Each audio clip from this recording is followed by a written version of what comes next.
Imagine you're in a meeting. Someone presents an idea that you strongly disagree with. You know the proposal has problems. You also know the person presenting it is respected. If you challenge the idea too directly, you may sound aggressive. If you stay silent, the wrong decision could move forward. So what do experienced leaders do in that moment? They disagree, but they do it in a way that protects the relationship and keeps the discussion constructive. Learning how to do this is one of the most valuable professional communication skills you can develop. Many professionals find disagreement uncomfortable, especially in formal meetings. There are two common fears. The first is sounding confrontational. The second is damaging a working relationship. Because of this, people often choose one of two extremes. They either stay silent, or they challenge the idea too directly. Neither approach works particularly well. Silence allows weak ideas to move forward. Direct criticism can create tension in the room. Senior professionals usually take a different approach. Experienced leaders rarely begin disagreement with blunt statements. They don't usually say, "That won't work," or "You're wrong." Instead, they start by acknowledging the idea. For example, "That's an interesting approach," or "I can see the logic behind that." This shows respect for the person presenting the idea, and that immediately reduces defensiveness. Only then do they introduce their concern. Imagine a project planning meeting. A colleague proposes launching a product earlier than originally scheduled. They argue that speed will create a competitive advantage. You believe the timeline is too aggressive. A direct response might be, "That's unrealistic." But a more effective response might sound like this: "I can see why launching earlier would be attractive. My concern is whether the current timeline allows enough time for testing." Notice the difference.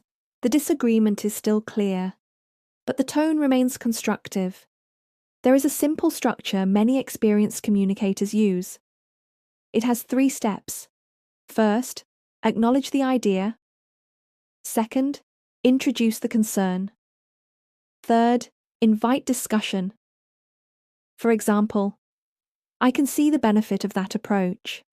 One question I have is whether the cost implications have been fully considered."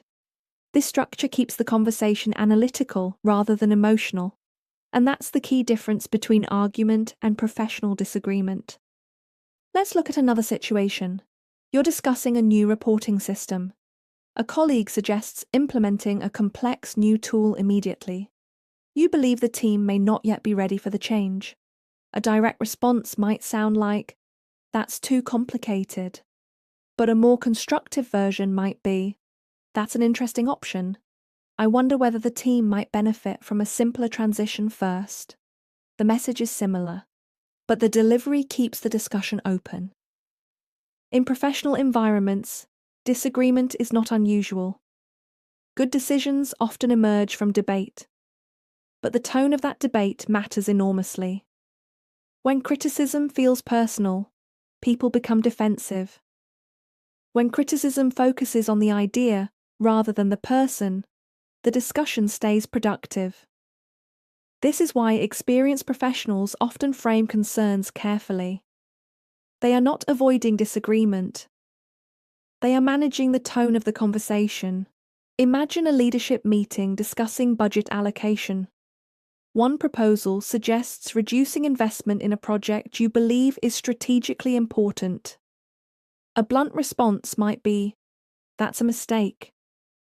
But an experienced communicator might say, "I understand the need to manage costs carefully. My concern is whether reducing investment here could affect long-term growth." Again, the disagreement is clear, but the conversation remains analytical. One useful habit is to replace statements with questions.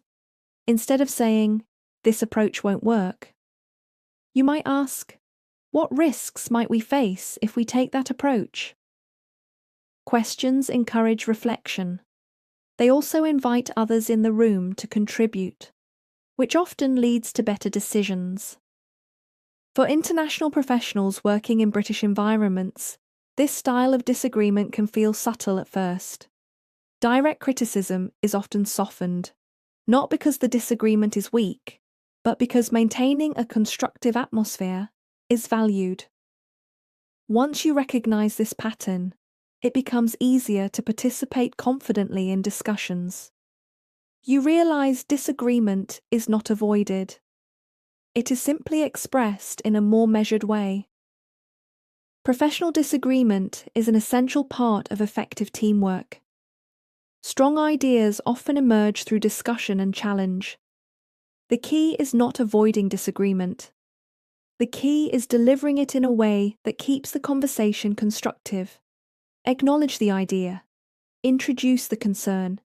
Invite discussion. This approach allows you to challenge ideas while maintaining professional relationships. In the next video, we'll explore another subtle communication habit that can influence how confident you sound in meetings. Bye for now.